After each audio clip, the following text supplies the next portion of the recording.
pour apprendre, pour enseigner l'alphabet hébreu, n'ont pas vu à quel point l'alphabet latin, donc celui qu'on utilise vraiment tous les jours, comprend pratiquement toutes les lettres hébraïques. Regardez A, B, C, D, E, Aleph, Bet, Gimel, Dalet, He. I, J, K, L, L, M, N, ce qui fait une longue série, Yod, Kaf, Lamed, Mem, Nun. Q, R, S, T, Kof, Resh, Shin, Tav. Et après, donc on a vraiment la section paléo-hébraïque ou phénicienne pratiquement conservée. Et c'est ce que je dis aux gens qui suivent mes cours, mes séminaires. Donc si vous le faites, quand vous vous intéressez à l'alphabet hébraïque, vous vous intéressez forcément à l'alphabet latin, et quand vous faites un A, vous faites un alpha, et vous faites un aleph. Donc, j'ose comparer l'alphabet latin et l'alphabet hébraïque. L'alphabet latin est au fromage ce que l'alphabet hébraïque est au fromage complet. C'est-à-dire que l'alphabet latin, c'est quelque part c'est l'alphabet hébreu mais pasteurisé. Hein? C'est-à-dire qu'on lui a enlevé tous ses pigments. Alors alpha, aleph, ça devient A. B, c'est bêta, beit. Donc on a enlevé quelque part la substance symbolique de l'alphabet pour s'en tenir au phonème, à la clarté. On gagne en clarté, certes, mais on enlève toute la richesse symbolique. Et donc l'alphabet hébreu n'est pas aussi, et ça j'y tiens, n'est pas un alphabet allogène à la France. Et on trouve des traces de l'alphabet hébraïque depuis l'Antiquité en France. C'est pour ça qu'on va essayer de faire des territoires occupés en France. Et on va revendiquer un département. Et on pourrait revendiquer l'UNEL, je vous dirai pourquoi. Et donc on trouve des stèles. Et curieusement, on trouve du français avant le français aussi. Avec Rachi de Troyes. On a des sections de français avant qu'un autre Maran qui était chrétien de Troyes, hein, qui s'appelait, parce que j'ai des experts en paléographie là, hein, l'autre nom de chrétien de Troyes, quel était-il? Chrétien le Goy. C'est intéressant. Et lui-même se nomme comme ça. Donc il y a... Et comme beaucoup de convertis, il prenait un nom qui ne pouvait laisser aucune ambiguïté sur sa conversion, puisqu'il s'était appelé lui-même chrétien. Et donc chrétien de Troyes, qui est censé être le narrateur qui introduit le français que nous connaissons. Hein. Et donc le français, à travers Rachi de Troyes au XIe siècle, s'exprime complètement avec des lettres hébraïques.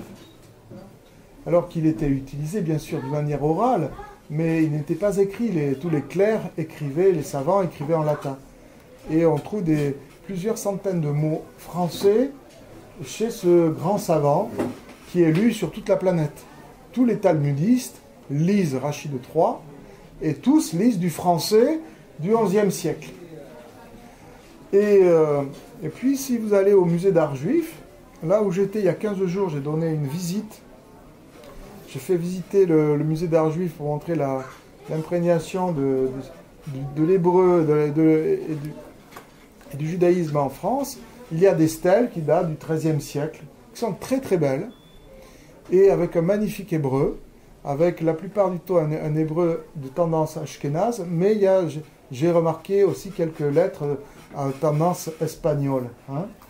Donc 13e, 14e siècle, trouvées dans un cimetière non loin d'ici, dans le Marais, et qui regorge de ces magnifiques stèles qui attestent la présence de juifs, bien sûr, ici, mais là, une culture qui s'est installée parce que certaines tombes, il y a écrit princesse, il n'y a pas écrit Sarah, il y a écrit princesse, c'est-à-dire qu'elle portait, comme moi je m'appelle Franck, hein, je ne m'appelle pas Moshe, donc elle portait des noms tout à fait du coin, et elle ne s'est pas appelée Malka ou ce que vous voudrez. Et elle avait déjà un nom français, un prénom français, et c'est attesté sur le nom de sa tombe. Et après, par la suite, comme la famille de la mère de Montaigne, avec le maranisme français. Donc ça, c'est important, parce que pour montrer l'histoire d'amour qui dure depuis des siècles entre la France et les Juifs, et la spécificité quelque part d'un judaïsme français. Alors tout à l'heure je disais que je vous comparais l'hébreu, les lettres latines à du lait stérilisé, pasteurisé, au lait entier qui permet de faire le bon fromage. Et je vais vous calligraphier et je vais vous parler de quelques lettres. Je ne vais pas rester des heures. Mais je pense que le mieux, c'est faire comme les Italiens. Il faut parler avec les mains. Parce qu'on ne peut pas parler des lettres sans les faire. Et le rapport que j'ai aux lettres est un rapport textuel et corporel. C'est-à-dire que j'ai toujours mené de front un travail de calligraphe, là, depuis l'âge de 13 ans à peu près, comme lui, qui a commencé très tôt. Mais je n'avais pas la chance de m'avoir comme maître. Je n'avais pas de maître à l'époque de calligraphie. Et donc j'ai commencé très très jeune la calligraphie, mais en gothique et en allemand. C'était parce que j'ai calligraphié l'allemand. Allez savoir pourquoi ça sera. Vous pouvez lire ça dans un autre de mes livres. Il s'appelle Autobiographie de Jésus, qui n'est pas ici. Qui est pas ici. Et donc il y a un corps à corps avec les lettres. Et étudier en traçant les lettres, en les vivant avec le corps, avec le souffle, c'est autre chose que de les étudier simplement de manière livresque. Et ce corps à corps avec les lettres est important parce que c'est la démarche aussi des kabbalistes qui ont vu dans les lettres un corps. On dit le corps de la lettre, hein, le corps 12, le corps 14. Maintenant qu'on on a des traitements de texte, ce n'est plus réservé aux typographes de connaître tout ce langage. Et donc il y a un corps de la lettre, et ce corps de la lettre, il y a un certain érotisme, parce que on va le tracer, on va le caresser, et puis on va voir ses courbes, exactement comme on regarde les courbes d'une dame, parce que à partir de sa physiologie, de sa physionomie, on va pouvoir déduire une philosophie, une symbolique, uniquement à partir de sa forme. Je vais vous tracer... Je vais vous laisser dans la frustration. C'est très bon, la frustration. Je viens de tracer le tout premier trait de l'aleph, mais de tout l'alphabet, déjà. L'alphabet commence par ce trait-là. Et je ne vous mens pas, je pourrais vous tenir ici jusqu'à 18h, mais j'ai un train à 18h15. Donc, je vais quand même vous la faire un peu bref. Et ce tout premier trait de l'alphabet résume à lui tout seul la pensée hébraïque. Et je vais vous le démontrer. C'est-à-dire que vous avez vu, c'est par le corps, il y a le souffle qui accompagne, et vous avez entendu, le papier chante aussi. Hein, ça chante. Dans mes spectacles, je mets des micros, et toute la salle entend la calligraphie en train de se faire. Et là, on l'entend quand même. Et pourquoi ? Parce que d'emblée, le premier trait de l'alphabet hébraïque, c'est un trait de séparation. Je sépare, les havdil. C'est-à-dire que le principe de la pensée hébraïque, c'est le principe de séparation.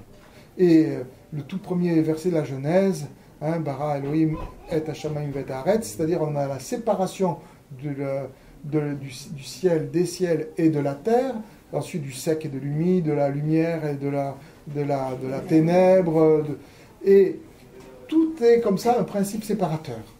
Et ce trait-là est éminemment séparateur, mais ce qui est très intéressant, c'est que ce premier trait séparateur est une ligne oblique. Ce n'est pas une ligne comme ça. Le alif, en calligraphie arabe, est un trait comme ça. C'est-à-dire que je sépare drastiquement ce qui est à gauche et ce qui est à droite. je suis dans un principe de séparation absolue. Un système manichéen, où il y a le bien, il y a le mal, le diable, le bon Dieu, la femme, l'homme, le blanc, le noir. Un principe séparateur drastique. Et quand je suis dans un trait comme ça, le alif de l'écriture arabe se fait comme ça. Et si je faisais un trait horizontal, c'est pareil, il y a le haut et le bas. Tandis qu'ici, regardez la distribution, c'est-à-dire qu'il y a autant de choses à gauche qu'à droite, en haut qu'en bas, de part et d'autre. C'est-à-dire qu'on a un principe de séparation, mais qui est déjà plus dans la question. Alors, quand j'ai fixé ce principe de séparation, je vais encore me poser une autre question. Et là, on va aller au cœur de la pensée hébraïque. Je vais vous parler d'une pensée hébraïque de la séparation, mais vous allez voir, on va rentrer dans une pensée du paradoxe, et qui est le cœur même de la pensée hébraïque, qui est une pensée paradoxale. Et, c'est-à-dire, quand vous m'avez vu faire, j'ai fait ce geste, c'est-à-dire que j'ai séparé effectivement deux espaces, mais j'ai relié le point A, le point B. C'est-à-dire qu'en même temps que je sépare, je réunis. Vous comprenez? Donc, dans cette même gestuelle est inscrite la séparation et la réunification. C'est-à-dire qu'on est à la fois dans une pensée dualiste et dans une non-dualité. Alors regardez, là sont établis vraiment les grands principes du paradoxe. Le pensée hébraïque est une pensée dualiste et non dualiste à la fois. C'est-à-dire qu'elle sépare, même le masculin et le féminin, animé d'aber ou animé d'abéret, même la conjugaison est sexée, sexuée, égendrée, comme vous voudrez. Mais paradoxalement, ata avec une terminaison féminine, c'est le toi féminin, et at avec une terminaison masculine, c'est du féminin. Abba, le papa, c'est du masculin, au pluriel, avot. Vous voyez, on est dans une pensée du paradoxe. C'est pour ça que, quelque part, le juif est un oxymore. Hein, et on est dans une pensée de l'oxymore, et il faut accepter le fait d'être des oxymores. Et c'est pour cela aussi que les gens nous adorent. Hein, parce que nous sommes des oxymores, c'est-à-dire on ne sait jamais où on est. On ne sait jamais qui on est. Et c'est eux peut-être que le premier message sinaïtique, ça a été, on leur a transmis la pensée quantique, mais il a fallu un temps pour la mettre sur papier. Alors, je vais vous finir quand même le Aleph. Bon, c'est bien, j'ai ça le comble aujourd'hui.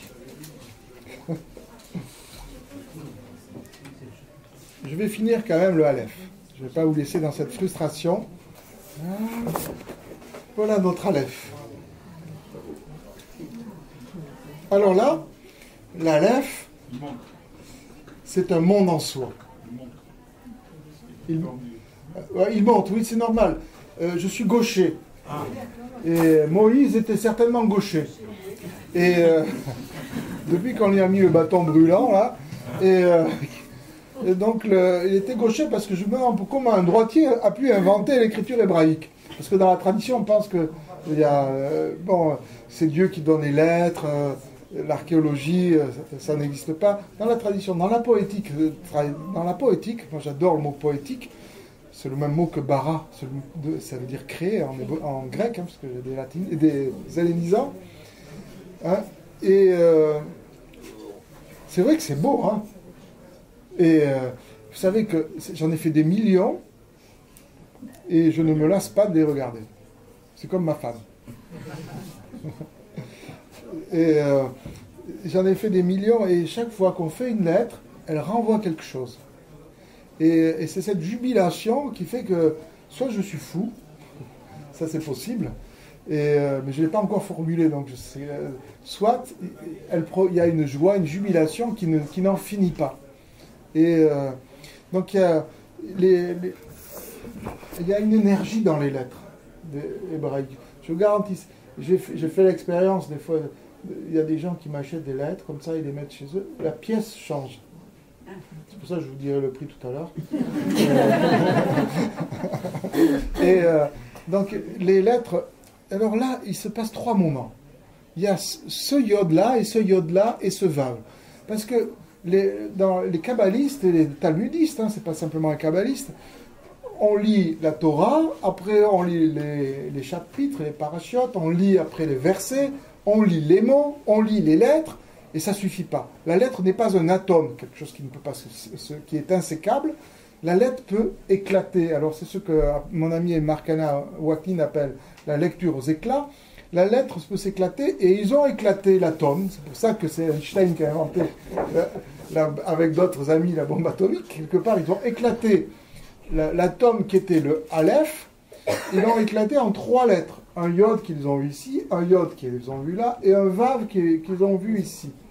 Et quelque part dans cet Aleph là, on peut remarquer la procession. La procession en 3 moments de la création de l'univers, et qui est la même procession en 3 temps que celle du grand néoplatonicien qui était Plotin, et avec le un bien, l'agathon, l'intelligence, et puis l'âme du monde.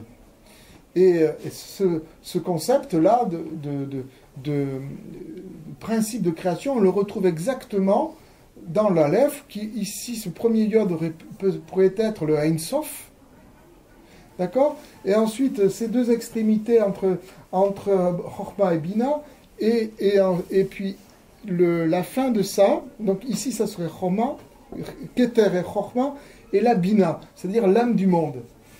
Et alors là, je rentre dans des grands principes de Kabbale, parce que c'est à partir de ce yod-là que va être engendrée toute la création, et qui va donner ensuite la suite de l'alphabet, le Beit, le Gimel. Si j'ai le temps, je vous en parlerai un petit peu.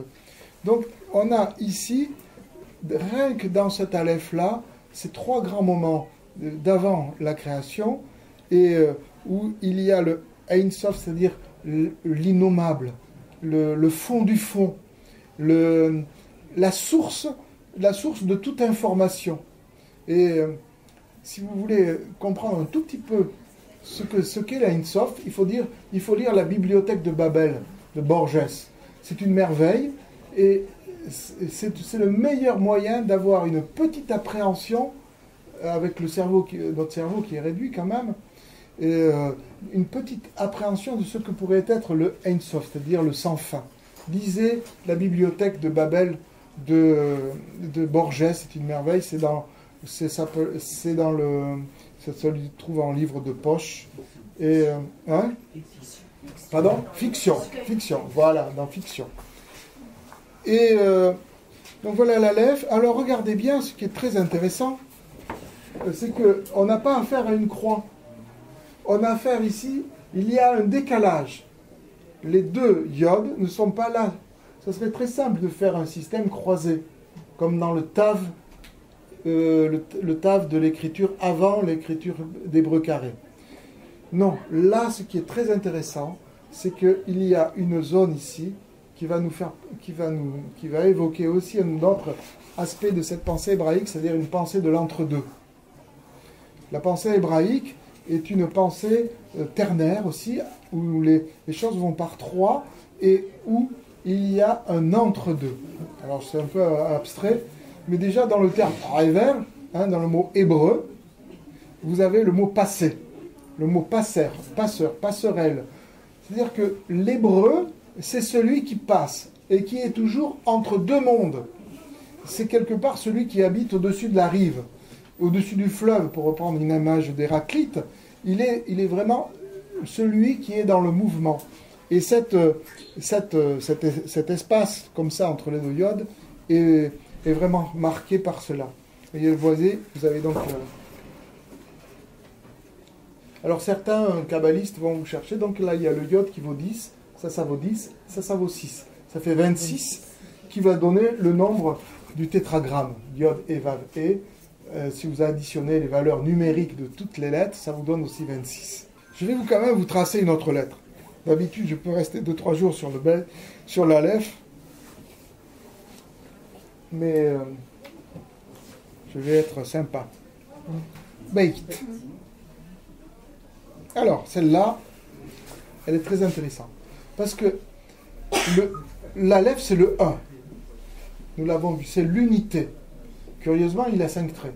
C'est ça aussi le paradoxe. Pourquoi n'a-t-on pas pris le yod qui n'a qu'un trait pour parler de l'unité?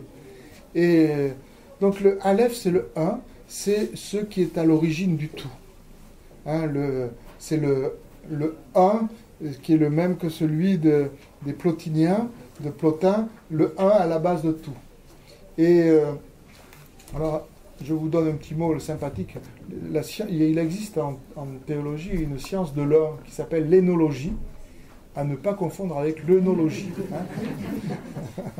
Mais peut-être, grâce au Cantique des Cantiques, le 20 nous permet de mieux percevoir le 1. Et donc le 1, donc on est dans l'inhumain, c'est-à-dire dans quelque chose qui nous dépasse, quelque chose qui est irreprésentable. Notre univers, notre cerveau ne peut pas comprendre l'unité. Et le monde, dans la tradition, s'est créé avec la lettre Beit, qui est le 2. À partir du 2, d'un système dualiste, le monde a pu exister. Un système d'opposition. C'est pour ça que dans la Bible, le premier mot de la Bible, donc de l'univers, c'est Bereshit, vous le savez tous. Et ça veut dire dedans. Hein, c'est la préposition qui est collée en hébreu. Dedans, la tête. Hein, mon ami André Chouraki traduisait en tête. Moi, je vais un peu plus loin, je dis dedans la tête. Parce que Beuil, c'est vraiment ceci, dedans la tête. Poétisa, bara, c'est poétisé, bara. Elohim, les dieux, les ciels et la terre. On a un pluriel conjugué au singulier. Vous voyez le paradoxe toujours. Et aussi, dans la tête, poétisa. Ça voudrait peut-être que notre monde est une poésie de ce singulier pluriel, Elohim. Le Beit est très intéressant parce que il va nous parler de la limite. Le 1, pour exister, va se donner des limites. Dans le terme de Kabbale, la contraction ou la limite, c'est le tzimtzum. Je vous donne quelques termes comme ça, mais qu'on peut approfondir avec les livres que j'écris ou si vous venez me suivre dans mes séminaires. Et donc le Beit, vous allez voir, c'est fabuleux. Le processus de création est lancé et il a 3 barres. Alors je gâche ma calligraphie. Et il a la barre du haut qui indique que le ciel est fermé. C'est-à-dire que la métaphysique, toutes les spéculations sur la nature exacte des anges, la nature exacte des pourquoi, de la création, tout ça, on a qu'une très vague idée. Notre cerveau ne peut pas en avoir une connaissance exhaustive. Donc ça, c'est fermé, le monde du haut. Le monde du bas, puisque la ligne du bas dans la tradition, c'est le Sheol. La ligne du bas est fermée. C'est la ligne où vont les morts.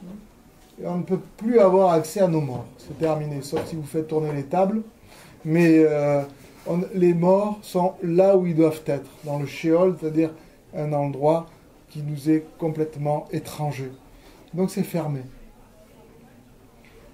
Tout ça, c'est en réaction aussi avec les anciennes traditions, avec les traditions sumériennes ou égyptiennes, où on spéculait sur les dieux, leur nature, leur économie, quelque part, divine, et aussi sur la nécromancie, toute cette tradition qui faisait parler les morts, terminée.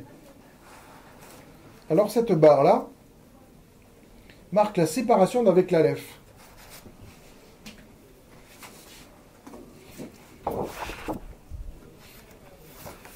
Alors regardez, c'est dans l'ordre là parce que c'est comme ça. Voilà. Le Aleph est très mal poli, le Beit est très mal poli, il donne le dos à l'Aleph. C'est-à-dire qu'il se sépare de l'unité. Il n'a plus accès à l'unité. Et il est contraint d'habiter cet espace-là, entre ciel et terre, et puis sans pouvoir revenir sur sa propre origine. Alors c'est pour ça que Beit, c'est la maison. Vous savez, l'alphabet est écologique. Dans le sens strict du terme, la première lettre de la Torah, c'est le Beit. Le mot écologie, ça vient de Ikos. La maison, je prends à la grecque moderne. Hein. Ikos, comme vous voyez Ikea. Hein. Ikea. Donc écologie, donc et les Hébreux, c'est la bêtologie. Ils sont contraints d'être dans le Baït. Et le Baït, qu'est-ce que c'est? C'est notre maison, c'est-à-dire notre univers. Nous n'avons pas la possibilité d'avoir accès au monde des dieux, au monde des créateurs. Nous n'avons pas accès d'avoir au monde des morts, ni au monde à l'origine des origines. Donc, nous devons habiter la terre. Hein, le mot habiter je pense, il y a le mot bait dedans, habiter, habitation, bâtiment, vous voyez, il y a ces mots-là. C'est une étymologie fantaisiste, mais qui est assez euphonique. Et donc, la seule possibilité que nous laisse le bait, c'est celle-là. C'est être dans le sens alphabétique. D'accord? Mais tout de même, il y a cette petite coda qui est ici, et qui est la queue du bait, et qui marque là la nostalgie du 1. C'est la nostalgie de ce... Alors on va de l'avant, on habite notre terre, mais on ne peut pas ne pas être nostalgique du lieu d'origine, de l'espace d'origine, de la volonté d'origine. Et donc ça, on a ici la conscience tragique quelque part. On ne peut aller que de l'avant, bien qu'on soit toujours dans le souvenir de quand nous étions un avec l'un. Hein, alors là, ça fait la fortune des psychanalystes, avec la scène capitale, hein, la scène primordiale, et on est toujours là, attiré sur le moment où nous avons été suscités. Alors tout ça, c'est des choses qu'on retrouve dans la tradition. Hein. Et le bait. Je vais vous faire aussi, quand même, une autre lettre.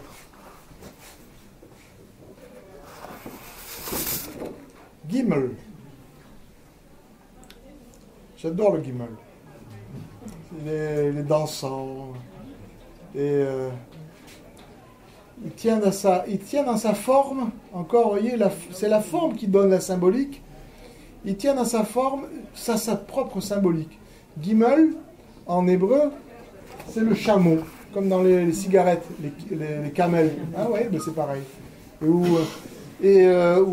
aussi, c'est la racine GML, comme dans les gamelles. Vous voyez les gamelles qu'on a en France? C'est pour voyager, les gamelles. Et donc, on a le chameau. Et alors, le chameau, c'est passionnant parce que dans la Bible, dans la Genèse,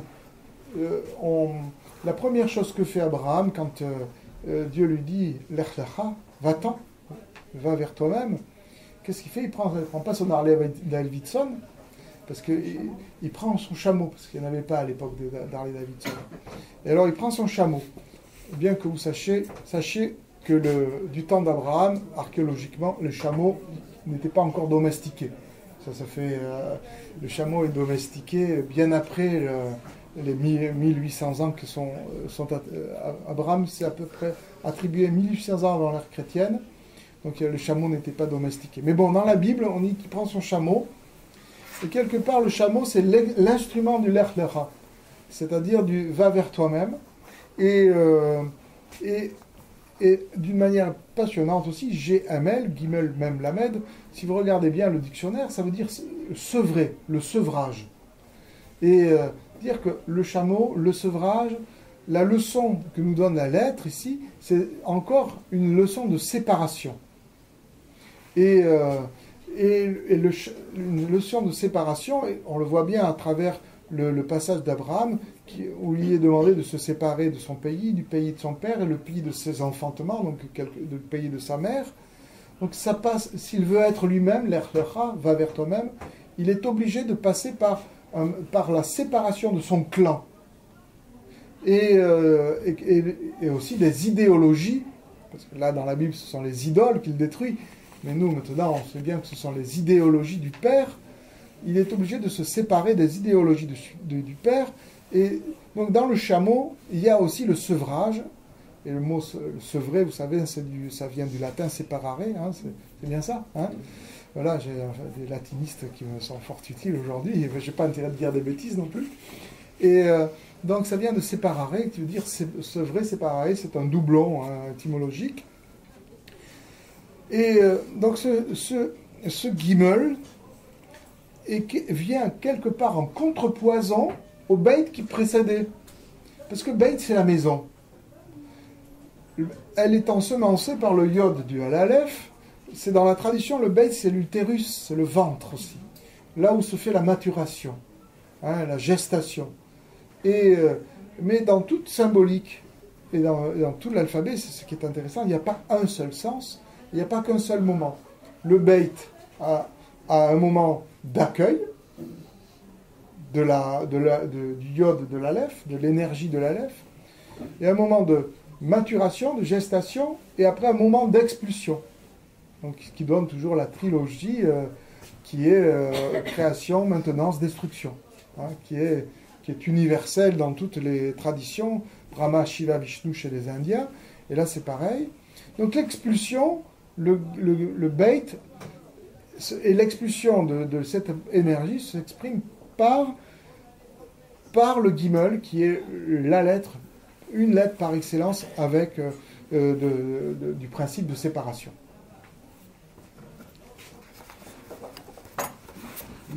Voilà, donc notre jolie lettre qui a sa propre puissance. Alors, je vais vous laisser sur le dalet parce qu'il faut... Ouais, c'est ça, 3 quarts d'heure, 1 heure, c'est bon, hein. Après, vous pourrez poser des questions, hein. Je vais vous parler du dalet, quand même. Donc, le chameau, qu'est-ce que c'est? C'est la richesse intérieure. Le chameau, vous savez, a son coffre-fort toujours derrière lui, au-dessus de lui. Et c'est la richesse intérieure. Et donc ça veut dire qu'il est prêt à affronter le désert.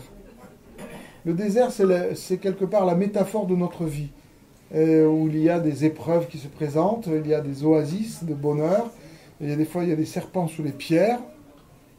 Et le chameau a ceci de particulier, c'est qu'il a la possibilité de faire les traversées complètes parce qu'il a ses réserves. Et aussi, je ne sais pas si vous êtes déjà allé faire du chameau du côté de Mitzpeh Ramon, tout ça, on peut faire des balades à chameau en Israël. Le pied du chameau est une sorte de pantoufle non agressif qui englobe les obstacles en fait. Hein, et c'est pas du tout comme c'est comme le cheval, lui c'est agressif. Donc il peut se blesser beaucoup plus facilement parce qu'il peut se fouler le canon. Tandis que le pied du chameau, c'est l'adaptation. Alors je dirais même mieux, c'est le seul animal qui marche l'amble. C'est le seul mammifère qui marche d'une manière tout à fait particulière. Vous savez ce que c'est? C'est les 2 pattes gauche avancent et les 2 pattes droite avancent. Aucun animal ne fait ça. Parce que tous les autres, c'est la patte arrière droite va avec la patte avant gauche et vice-versa. Tandis que lui, il est toujours à se lever, à se chalouper. Et donc c'est un mode de fonctionnement qui peut aussi nous intéresser symboliquement parce qu'il va toujours d'une opposition à une autre position.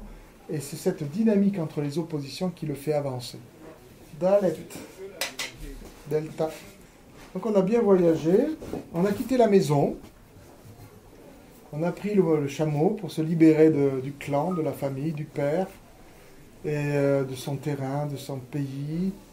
On a éprouvé toutes les joies et les peurs du désert grâce à notre richesse intérieure qui nous avait été léguée par la richesse déjà de l'Aleph. Et puis on arrive dans un désert et d'une manière surréaliste, il y a une porte. Une porte au milieu des déserts. C'est ça la porte, c'est Dalet. C'est-à-dire que chaque lettre entraîne l'autre. C'est ce que vous verrez plus davantage décrit dans ce livre-là, où je présente les lettres par couple. Dans celui-ci, je le présente les lettres par chapitre. L'Aleph a son chapitre, le Beit a son chapitre. Et dans celui-ci, je présente par couple. Comment on passe de l'Aleph au Beit? Comment on passe du Beit au Gimel, du Gimel au Dalet? Comme ça, on a une sorte de jeu de loi initiatique où chaque fois, la symbolique nous envoie vers une richesse différente. Donc, vous voyez, donc, le Dalet, lui, c'est la porte. Donc, le chemin initiatique de l'alphabet nous amène devant une porte. Alors là, la porte, Dalet, des lettres en hébreu moderne, c'est intéressant parce que c'est encore un des très grands archétypes de toutes les symboliques du monde. Il n'y a pas un lieu sacré qui ne soit une porte. Si vous prenez les toutes premières architectures que sont les dolmens, par exemple, sont des portes. Il y a 2 orthostats avec une table. C'est une porte. Ce sont des sépultures collectives, donc qui va mener vers le royaume des morts. Ce sont des portes. Les allées couvertes en Bretagne sont un ensemble de portes. Karnak en Égypte, ce sont des portes. Les temples grecs avec les systèmes avec hexastyle, tétrastyle, vous savez, tous ces systèmes de colonnes qui nous font passer de succession de portes en succession de portes. Les églises romanes avec les archivoltes qui multiplient les portes, et le temple de Jérusalem, qu'on traverse pour arriver au Naos, avec une petite porte où est dit le tétragramme. Et donc c'est pour ça que la porte est importante ici, mais symboliquement, qu'est-ce qu'elle marque? Ce sont les étapes de notre vie. C'est-à-dire que tout au long de notre vie, nous franchissons des portes et qui correspondent à des seuils, à des niveaux de conscience et à des deuils aussi. Et quand nous accédons à l'être, juste quelques secondes avant que nos parents fassent l'amour, qu'est-ce que nous étions? Avant que le spermatozoïde pénètre la porte de l'ovule, qu'est-ce que nous étions? Et puis après, quand nous naissons, nous passons par le canal de la mère, par la porte, et chaque fois, ce sont comme ça, ces portes-là, nous ouvrons un nouveau monde, mais nous quittons le monde précédent, et ça veut dire que nous avons, si nous réalisons vraiment, nous avons plusieurs paradigmes tout au long de notre vie. Ce sont des couches qui se superposent avec une vague mémoire de ce qui précédait, et en réalité, les portes sont des changements de paradigme, sont des changements d'univers.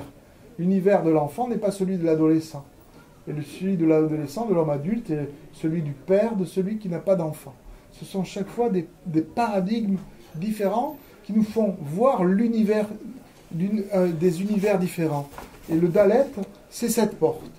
Et c'est pour ça qu'elle est placée en 4e place de l'alphabet. C'est une place de stabilité, le 4. Et c'est une réflexion qui nous est demandé de faire sur les passages que nous faisons dans notre vie. Vous savez, ça vous allez vite comprendre aussi. En neurosciences, on a constaté ça. Voilà, je dis, hop, où sont mes ciseaux? Vous allez chercher des ciseaux, sortez de la pièce. Vous savez que lorsque vous passez un seuil sous une porte, vous perdez 75% de la mémoire actuelle. C'est d'office comme ça. C'est un phénomène, tous les humains, quand ils passent une porte, oublient. Et c'est pour ça que quand vous allez chercher quelque chose, vous oubliez souvent, parce que c'est un phénomène humain, on oublie. Et ça a été étudié dernièrement par les neurosciences, et ça nous aide toujours à comprendre mieux pourquoi on passe le Dalet, parce qu'il va falloir oublier des choses.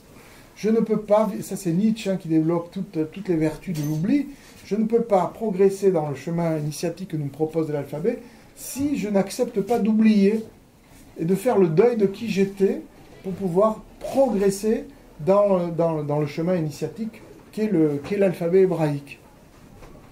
Et voilà, quelle heure il est? Allez, j'ai encore 2 minutes.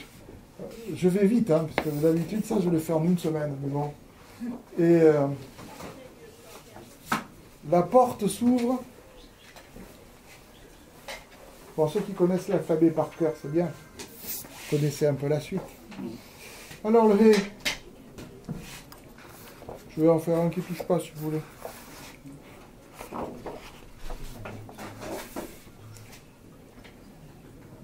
bien que chez les Ashkénazes, ça touche souvent. Dans les calligraphies ashkénazim, le He et le Chet touchent. Traditionnel. He. Alors le He, son origine est magnifique. C'est ce pictogramme égyptien. Quelqu'un me tient ça, parce que j'ai vraiment pas beaucoup de place. Voilà. C'est ce pictogramme égyptien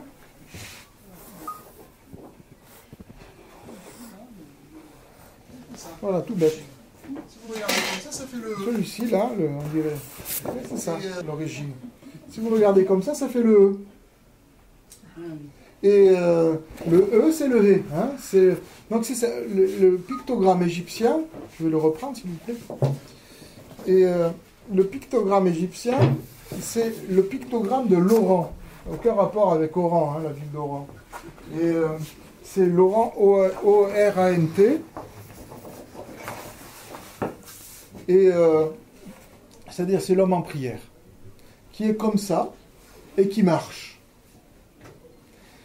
Ça veut dire que cette idée de la prière est intéressante parce que c'est pas une prière comme ça, où je suis dans l'humilité, où j'attends tout du bon Dieu. C'est un homme qui marche avec les bras au ciel, c'est-à-dire conscience de la puissance des dieux, là, parce que c'est un pictogramme égyptien, et en même temps, avec toute sa cruralité, c'est-à-dire toute sa possibilité de marcher, d'être ancré dans le sol et dans le mouvement. C'est ça l'homme au rang chez l'Égyptien, et qui a été repris exactement comme ça par les proto-sinaïtiques, ceux qui ont inventé l'alphabet 1800 ans avant l'ère chrétienne. Voyez. Donc, et le He que nous avons a subi bien sûr des modifications au cours des siècles, puisque les Hébreux, quand ils étaient déportés à Babylone, ont emprunté une cursive araméenne. Et ils ont abandonné l'écriture que pouvait utiliser David aux alentours de l'an 1000, et pour passer à une écriture plus pratique. C'est comme quand on passe de PC à Mac, quoi. Et c'est beaucoup plus pratique, voilà, on gagne du temps. Et donc, ils ont abandonné, ou quand on est passé de l'écriture manuelle à l'imprimerie, c'est pareil. Donc, ils ont abandonné l'ancienne écriture pour faire la chourite, c'est-à-dire une écriture cursive. Donc, la cursive hébraïque a été empruntée au 5e siècle et s'est fixée au 3e siècle, avant l'ère chrétienne, et c'est cette écriture qu'on connaît dans les manuscrits de la mer Morte. Vous voyez, donc la porte s'est ouverte sur le souffle. Parce que dans la tradition, He, c'est le souffle. C'est la prière, et ce souffle-là, cette lettre-là nous invite à réfléchir sur ce qu'est le souffle. Le souffle, donc, c'est l'inspire et l'expire. C'est-à-dire qu'il me fait comprendre qu'il y a le vivant ne peut se faire que par la conjugaison des oppositions, et non pas par l'exclusion des oppositions. C'est-à-dire que si je ne fais qu'inspirer, je meurs. Hein. Si je ne fais qu'expirer, j'expire. Hein. Donc on a dans cette lettre-là, et par rapport à tout le chemin initiatique, une leçon encore de dualité non-duelle. Hein. On est toujours dans cette pensée paradoxale qui est véhiculée par la pensée hébraïque.